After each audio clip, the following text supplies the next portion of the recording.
Everyone, আসসালামু আলাইকুম। সবাই কেমন আছো? আশা করছি সবাই ভালো আছো। আমার এখন হঠাৎ করেই শর্মা খেতে মন চাচ্ছে, আর শর্মা খেতে খেতে তোমাদের সাথে একটা অনেক অনেক ইম্পর্টেন্ট কথা শেয়ার করব, যেটা মোটামুটি আমাদের সবার সাথে মিলে যায়। আসলে আমরা এমন একটা সমাজে বাস করি যেখানে তুমি কোনো কাজ করতে গেলেই সেখানে বাধা পেতেই হবে। সেটা অনেক ভালো কাজ হোক, সেটা অনেক খারাপ কাজ হোক, ফ্যামিলি থেকে নয় বাহির থেকে, কোনো না কোনো ভাবে আমাদের আশেপাশের অনেক মানুষ মিলেমিশে এই বাধাগুলো দিয়ে থাকে। আর এই বাধাগুলো অতক্ষণ পর্যন্তই স্টে থাকে যতক্ষণ পর্যন্ত তুমি কোনোভাবেই সাকসেস না হবে। আর একটা সাকসেসফুল মানুষ যখন তার সাকসেসফুল জায়গায় পৌঁছায় তখন কিন্তু তার অনেক বেশি কদর হয়ে যায়, কারণ হচ্ছে সে তো এখন সাকসেসফুল। আর এর আগে পর্যন্ত তার অনেক অনেক স্ট্রাগল করতে হয়। সবচেয়ে বেশি বেগ পায় কারা জানো? যারা মধ্যবিত্ত ফ্যামিলিদের অনেক বেশি টাকা পয়সা আছে, তাদের তো কাউকে লাগেই না, কারণ তারা একাই এক। যাদের কোনো কিছুই নাই তাদের তো কোনো কথাই নেই, তারা যেখানে রাত সেখানে কাজ। কিন্তু একজন মধ্যবিত্ত ফ্যামিলির মানুষ কিন্তু অনেক অনেক স্ট্রাগল করে, মনের সাথে যুদ্ধ করে, তারপরে একটা সাকসেসফুল লাইফে পৌঁছাতে পারে, আবার নাও পৌঁছাতে পারে। আরেকটা জিনিস জানো, যারা মধ্যবিত্ত ফ্যামিলির তারা কিন্তু মধ্যবিত্তই থেকে যায়, তারা কখনোই না খুব ওপরের লেভেলে উঠতে পারে না।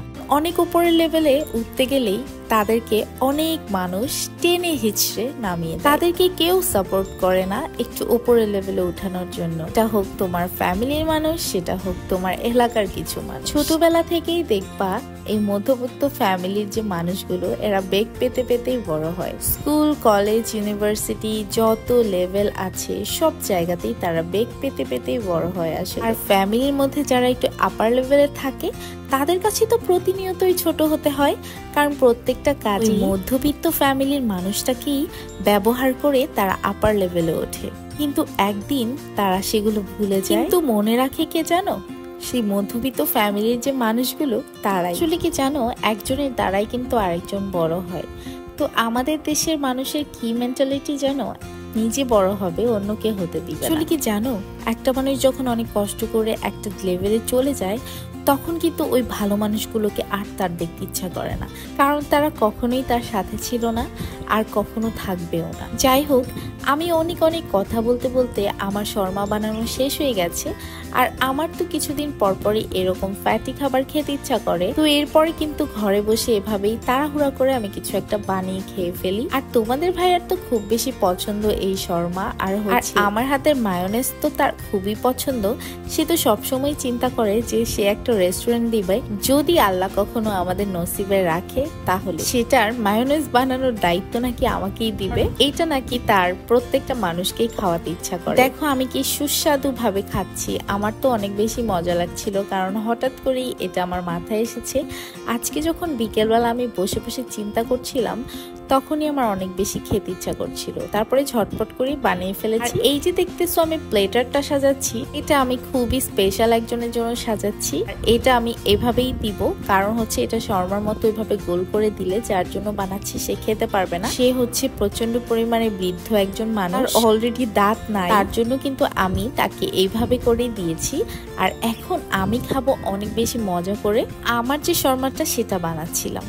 যাই হোক, অনেক অনেক কথা বলেছি, তোমাদের কারো গায়ে লাগলে আমাকে ক্ষমার দৃষ্টিতে দেখো। আর আমার আসলে কিছু করার নাই, আমি খুব বাস্তব রিয়েলিস্টিক কথাগুলোই তোমাদের সাথে আজকে শেয়ার করেছি। তো আমি জানি যে তোমরা যারা যারা দেখছো তাদের মধ্যেও এরকম কিছু মানুষ আছে যার সাথে আমার এই কথাগুলো মিলে যায়। তোমাদের যার যার মেন্টালিটি এরকম আছে, তোমরা প্লিজ চেঞ্জ হয়ে যাও, কারণ এই পৃথিবীতে বেঁচে থাকার জন্য সবারই সবাইকে প্রয়োজন হতে পারে একটা সময়। তো তুমি এখন অনেক আপার লেভেলে আছো বা অনেক নিচ লেভেলে আছো, কিন্তু একটা টাইম কিন্তু চেঞ্জ হয়ে যাবে সবকিছু। তার জন্য কিন্তু সবারই অপেক্ষা করা উচিত। তোমরা সবাই ভালো থাকো, এটাই আমি আশা করি। আমাদের জন্য অনেক অনেক দোয়া করো। যারা ভাবছো আমি অনলাইনেই ভালো আছি, অফলাইনে অনেক বেশি খারাপ থাকি, তাদের জন্য একটা ব্যাড নিউজ। আমি আলহামদুলিল্লাহ আমি অনলাইনেও যেরকম অফলাইনেও সেরকমই আছি। তোমরা যারা যারা আমার অনেক কাছের তারা সবাই আমাকে চেনো যে আসলে আমি কি মানুষ, আমার ভেতরে কি আছে আর বাহিরে কি আছে। কেউই নেগেটিভ কিছু নিও না, আর মন খারাপও করো না, সবাই ভালো থাকো, সুস্থ থাকো। এই নিয়ে আজকের এই ব্লগটা আমি শেষ করছি। আর দেখো আমি আমার শর্মাটা কি সুস্বাদুভাবে খাচ্ছি। আমি এখানে একজনকে অনেক বেশি মিস করতেছিলাম। দিন আগে তোমাদের ভাই আমাকে কমেন্টস করেছিল যে সব রান্না তোমার হাতে যায় না, তুমি হচ্ছে ফাস্টফুড আইটেমটাই বেশি ভালো পারো। হ্যাঁ, এটা খুবই বাস্তব কথা, কারণ আমি মাছ, তারপরে হচ্ছে অন্যান্য সবজি এগুলো খুব কম রান্না করতে পারি। আমি বিরিয়ানি, তারপর হচ্ছে ভাজা পোড়া এগুলো খুবই ভালো বানাতে পারি। আর এটার তারিফ সবাই করে। জানি না আমার মাথা খারাপ হয়ে গিয়েছিল তাই আমি কি বলেছি। তো ভিডিওটা দেখে তোমাদের যদি খারাপ লাগে তাহলে অনেক অনেক সরি। আর যদি ভালো লাগে অবশ্যই কমেন্ট করে জানাবে। আর আমার কথাগুলো কি সত্যি নাকি মিথ্যা সেটাও কমেন্ট করে জানাবে। আর নীলান সমাপ্তি চ্যানেল দুইটাই কিন্তু সাবস্ক্রাইব করে দিও আর ফলো করে দিও। আজকের মতো আল্লাহ হাফেজ।